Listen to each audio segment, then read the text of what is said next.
اعوذ باللہ من الشیطان الرجیم، بسم اللہ الرحمن الرحیم۔ حضرت ابو ہریرہ رضی تعالی عنہ سے روایت ہے کہ رسول اللہ صلی اللہ علیہ وآلہ وسلم نے فرمایا، مجھ سے دین کے بارے میں پوچھ لو۔ صحابہ کرام رضی تعالی عنہم آپ صلی اللہ علیہ وسلم سے اتنے مرعوب ہوئے کہ سوال نہ کر سکے۔ تب ایک آدمی آیا اور آپ صلی اللہ علیہ وسلم کے دونوں گھٹنوں کے قریب بیٹھ گیا۔ پھر کہنے لگا، اے اللہ کے رسول، اسلام کیا ہے؟ آپ نے فرمایا، تم اللہ تعالیٰ کے ساتھ کسی کو شریک نہ ٹھہراؤ، نماز کا اہتمام کرو، زکوٰۃ ادا کرو اور رمضان کے روزے رکھو۔ اس نے کہا، آپ نے سچ فرمایا۔ پھر پوچھا، اے اللہ کے رسول، ایمان کیا ہے؟ آپ نے فرمایا، یہ کہ تم اللہ، اس کے فرشتوں، اس کی کتاب یعنی قیامت کے روز، اس سے ملاقات اور اس کے رسولوں پر ایمان لاؤ، مرنے کے بعد اٹھنے پر ایمان لاؤ اور ہر امر کی تقدیر پر ایمان لاؤ۔ اس نے کہا، آپ نے درست فرمایا۔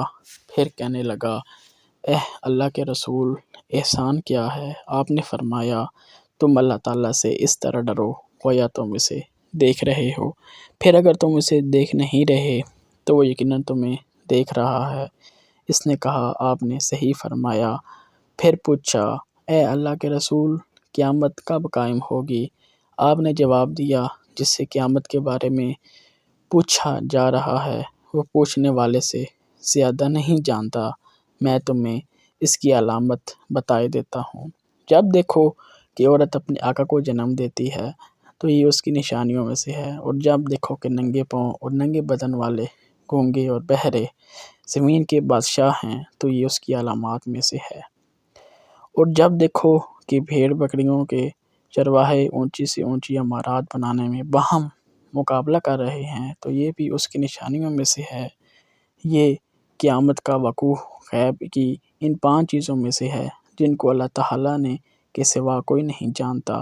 پھر آپ نے یہ آیت پڑھی، بے شک اللہ ہی کے پاس قیامت کا علم ہے، وہی بارش برساتا ہے، وہی جانتا ہے کہ ارحام یعنی ماؤں کے پیٹوں میں کیا ہے، اور کوئی شخص نہیں جانتا کہ وہ آنے والے کال میں کیا کرے گا، اور کوئی شخص نہیں جانتا کہ وہ کہاں کس زمین میں فوت ہوگا۔